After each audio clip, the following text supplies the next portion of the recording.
Hey, buddy. It's good to see you again. Why don't you do us a quick little favor and introduce yourself? Yeah, so my name is Lawrence. I am currently dropshipping, building a brand, and I came across Disruptor School through your videos on YouTube, and yeah, just kind of got involved from there. It's been a great investment so far of time and money. So yeah, that's me, and a little bit of context as well. So, what inspired you to join Disruptor School? It was really watching your YouTube channel and just finding out how you were breaking it down and just talking differently to how others do in the space. And that really drove me to, I've always try to do things differently and not just gone with like the herd mentality. And you just weren't doing that. So I was like, oh, it's intriguing. And the name Disruptor School, obviously it's got a bit of a ring to it. And I was like, oh, why not just try this out? And if it doesn't work, then it will just be like, getting closer to something that does. So that was what inspired me, just watching your content, watching your intro on your YouTube channel. I thought the way you're really raw and honest, I like. So Well, thank you so much. Yeah, I think there's a lot of people that I think the best sales pitch is not needing one, right? Just like if you're legitimately good at what you do, then you don't need to have flash and pizzazz and all that other stuff. And that's kind of in my MO. It's just like, I don't have to. Like, I'll just let the actual results and the work and the money speak for itself. Like, exactly. Who needs anything else? I don't need to take credit for other people's work. Let me just be helpful. It's funny how disruptive of a concept being honest in the world of marketing. It's crazy, yeah. Yeah, right? So I'm curious, let's get into Disruptor School. Like, how has the Disruptor School approach to education really impacted the way that you learn? I mean, it's easy to digest, all the information in the course is super easy to go through and you can get out of it as little or as much as you want, really. I mean, how it's impacted the way I learn is how it's impacted the way I learn about what I'm actually learning about, which is Facebook media buying and everything else. It's easy, like it's so simple. Your videos are easy to digest, they're relatable. You go through case studies and live session recordings with other clients so you can actually see the challenges that they're going through and how you're solving those. The ebooks are easy to download and digest. The community is really supportive. Facebook and Slack. Charley bot's amazing, better than the real thing. It's not, definitely not. There's a long way to go. Working on it. Disruptor School bot and soon to come MBA bot should probably be those I'm real excited about. Boom. Yeah.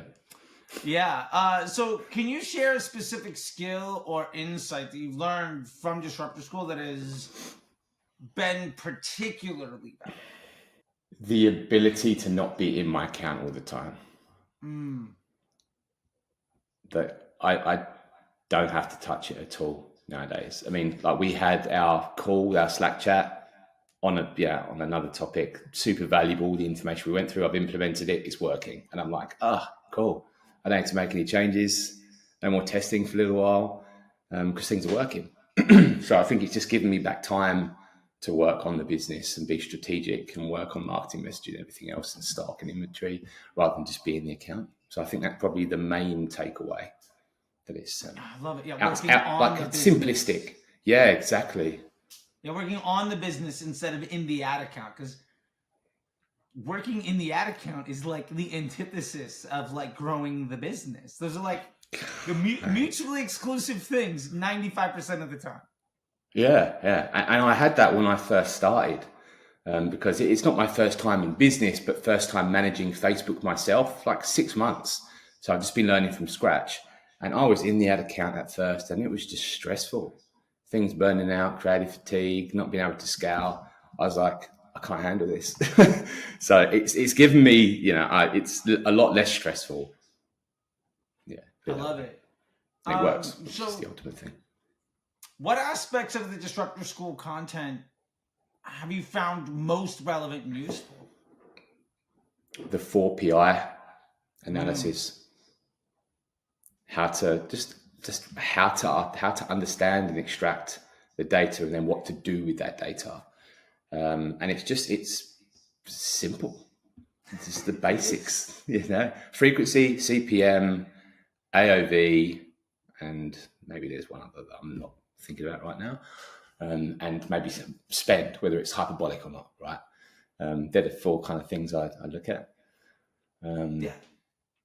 It's wild, like when you get it down to the things that actually allow you to make a decision, how much simpler everything gets. Yeah, so much simpler. The amount of time, the hours, probably at least 1 year of my life, probably not, but like just looking at things like CPC or CTR or hold rate or like ROAS or all of these other things that everybody says is super important, that like what audience is working for me today or any of that other stuff. It's just like, oh, that was a complete waste of my time. The more time and effort I put into that, the worse my business actually was. Yeah. Exactly. So let me ask you this. Can you describe your experience with the community aspect of Disruptor School? Yeah, it's been great. Very supportive. When I post something on the Facebook group or in the Slack channel, I get a response within. Sometimes it can be within an hour or two. Sometimes it can be with 24 hours. But the expectation is if you post something, you'll get an answer at some stage. I mean, everyone's busy running their own businesses as well at the same time, so it's a very supportive environment. So yeah, that's generally my feedback so far. Nothing bad that's come out of it. I love it because also like the community. What I love about that most, and something I've heard from so many people is, and you said it too, is that everybody's busy running out of the business, and what that implies is that you're actually getting feedback from the other members of the community. It's not like we've got some like coaching team of folks that I've hired to like answer everybody's question out of like an FAQ section of like a customer support manual. It's like the problem you have, whatever your struggle is, whatever question you have, there's a dozen people that have already solved it using the same language and operating procedure and documentation and process that you're working through. So it's like when you face a struggle, somebody can point to like the part on the recipe that like, oh, it was this part, like you have to fold in the cheese or whatever. Like it's specifically step 5, this is the thing. And then you do it and like, oh, that works. And it works the same for everybody, which is, I took years to get to, but like, I think is one of the most valuable parts of it. I think, to be honest, like I might be one of the least valuable parts outside of the Friday classes because of what you all are doing for each other. Like I just, it at some point it took a life of its own. And as the person just kind of here, like I see so many people, that's like their biggest takeaway, the things that they love the most. That's kind of like what you've seen too. Yeah, 100%. I mean, that's what you invest in, right? You want that community support and the ability to bounce off other people who are having the same challenges. Because if they're just, like you say, if it's just a coach, just going through ticking boxes, there's no value in that. So yeah, that's been good. Very valuable. And I don't know about you, but I've definitely invested in programs where the face shows up on the sales call, maybe. Yeah. And is there maybe once every couple of weeks, and then you're talking to some other person that like the person answering your questions doesn't run a business. They've never faced your problem. They're just like copy and pasting from something. It's like some success coach and like maybe, well, they were trained by so-and-so. It's like, they don't know what I'm talking about. They don't know. They haven't done it. Haven't been through the weeds. Yeah. Yeah. Right. And when it's like a dozen other people that you can lean on, and you also get the support of somebody that's been there and done that. Cause also like, I'm not checked out. Like I'm there like every week. Right. Like, more often than not, I'm there every day. Life happens. Right. But I love that, man. So let me ask you this. We've talked a lot about the community and some of the stuff, that you all bring and some of the stuff that I brought. What benefits have you gained from like some of the master classes from some of the other industry professionals? Like whether it's the stuff from Sarah Levinger or the Google stuff from Raul or the AI from Kelvin or any of them. Have you had a chance to dive through any of that stuff? I haven't gone through a lot of that stuff, if I'm honest. So not a huge amount of feedback there. Sarah, I think the creative lady that you just mentioned there, I did watch her masterclass because I was intrigued about that when I first started to think about how I'm going to test creatives. But the rest of the stuff I haven't really gone through. But I'm sure it will be a great format, like everything else. Hey, look, part of that's also great feedback for me, in that like maybe I need to do a little bit better at elevating some of the fact of like, hey, this thing is here, check it out. Like, I know some people are like, oh, I couldn't find that stuff, and I'm like, it's right here, it's right here, it's right here. But then again, I built it. Like, I know exactly where everything is, right? It's like when my wife is saying, oh, when I'm putting away the dishes, and I'm like, where does this thing go? She's like, it goes there. It's the same way it's always gone. I'm like, I put this thing away once a year for like 4 years. Like, it's the thing we pull out for Christmas, or like this other, like, I have no idea where this goes. I've never like seen a fancy fruit bowl. Yeah, exactly, right? Like, where does this go? Oh, it goes in this cabinet behind the, like, it goes behind the thing that I got to get that. Like, so, but in her head, it all makes sense. So that's actually great feedback. I think I'm going to really try to do a better effort of elevating some of those things. And maybe that's something that Yachty can, you know, at least one of the sessions a week can be like, hey, by the way, here's a previous thing. And if we do that, then we have a couple months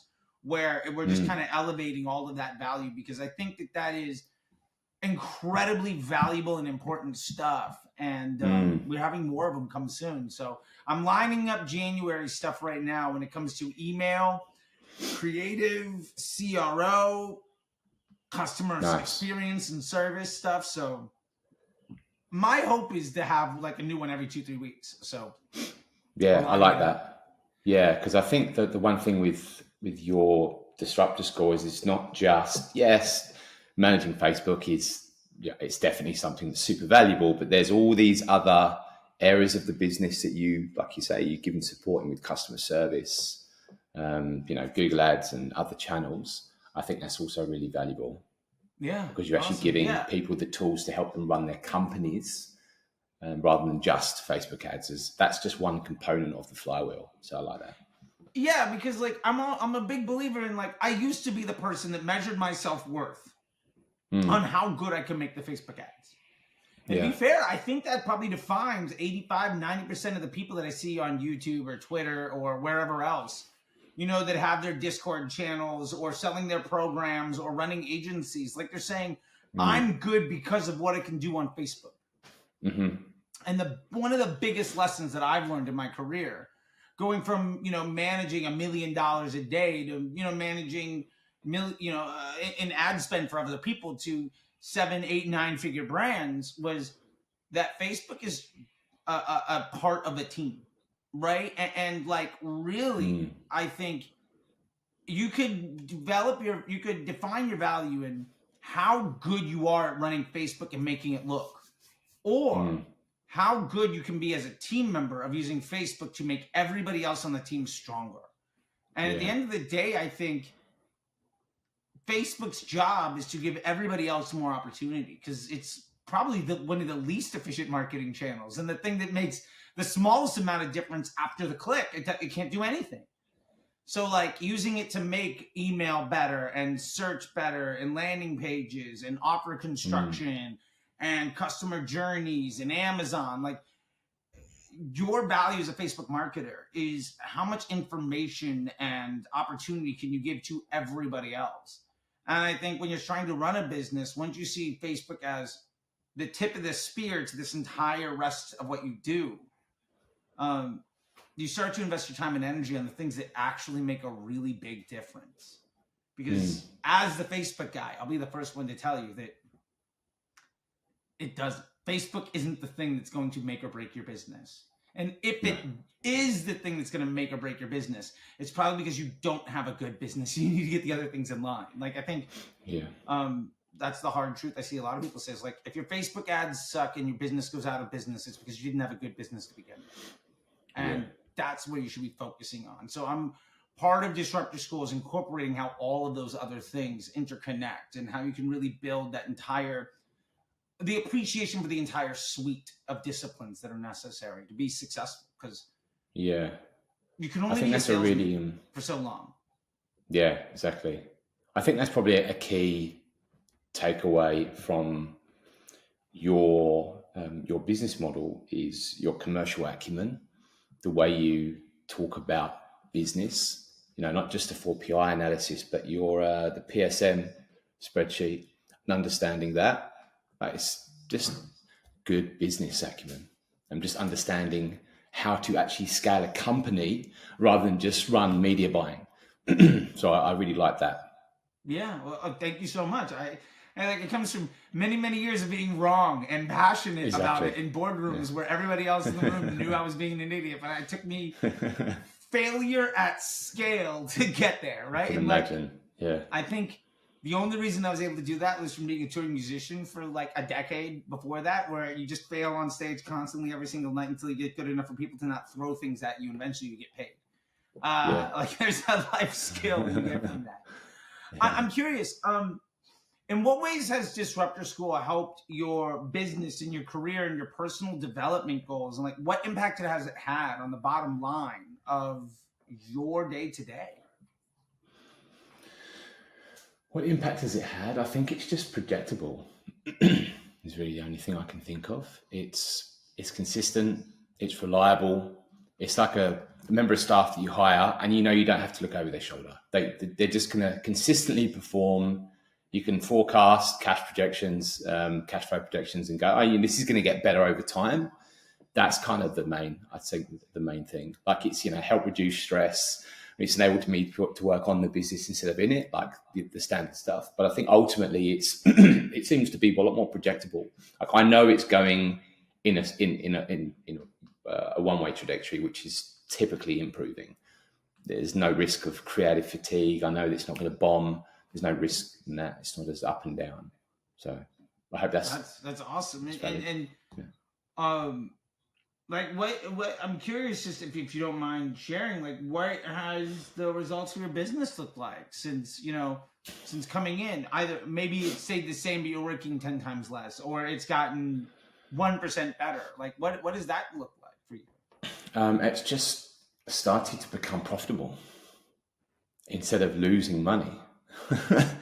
Because I took the dive into this 7 months ago to just basically come out of agency world, which I've been doing for years, and just wanted to take the plunge into e-com. And it was a really challenging journey, like as things always are. Never, if anyone expects for things to be peaches and cream at the start, it's not realistic. So I knew that things were, going to be a bit tough, but just losing money constantly on Facebook advertising and everything else. And I was like, God, I can't sustain this for much longer.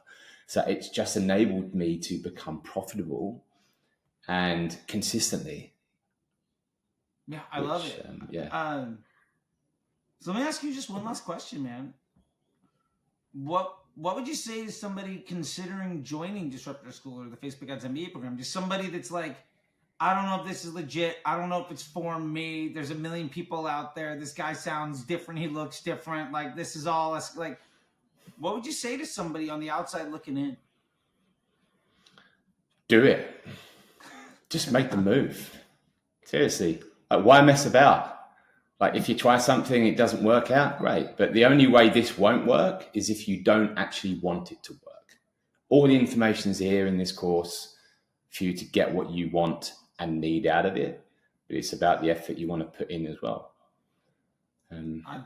I love that. I mean, that's about as simple as it gets, right? And like, I think part of the beauty of this too is like, if you're not happy, you can bail at any time. It's not like you've dropped in $50,000 for an annual contract. It's like, oh, I'm unhappy. Like, oh, okay, see you later. Yeah. Oh, I'm happy. Yeah. Great. See you next week. Yeah. See you on Friday for the chat. Like, there's no like contracts. There's no commitment. It's you get what you put in. I think that's at least my hope. And I tried to design it that way so that the people that are around are happy. And if it's not working out for you, I hope you find something that does. Yeah. And I think the the perception out there, and that was the perception I had before kind of coming on board, is you always think, it's just the same stuff. It's another one of these Facebook gurus talking about how they can increase results and get you this and yada yada yada. And it's it's hard because that people do generally paint you with the same brush as they do everyone else. So it's maybe another thing to say to someone thinking about moving in is like, what's the loss? What's the cost of the lost opportunity by not making this decision? If you're losing money and you can't get things to go better, then what's the risk? you just keep losing money, or you make the move and you try this for a month. And if you don't like it, then you go. Yeah. And I hope that the cost of 1 month of being in disruptor school is less than the cost of not doing anything. So you might as well try. Yeah, exactly. Yeah. Exactly. I love it, man. And hey, look, it worked for you, so that's good, right? If it's one guy, then like we're good. I mean, you're one of many, but yeah, I love it. Well, man, I appreciate it, and thank you so much. And I'll see you on Friday, probably on the Slack chat. We show up. I do love your questions, and I think everybody benefits from everybody else asking the questions. There's so many times people are like, even if they don't show up for the call, when they look back the next week or next month, or they have a question and they can search and find that, oh, 3 other people I asked that question and they got 3 different responses that are between 5 and 35 minutes long. Like, they get the answers they need in a way that lets them take action today and feel good about it. And so keep them coming, man. Like, I really appreciate seeing you on those calls. You know me, dude. I don't shy away from a question. I do love it. All right, buddy. I'll talk to you later. All right, Charlie. See you, mate.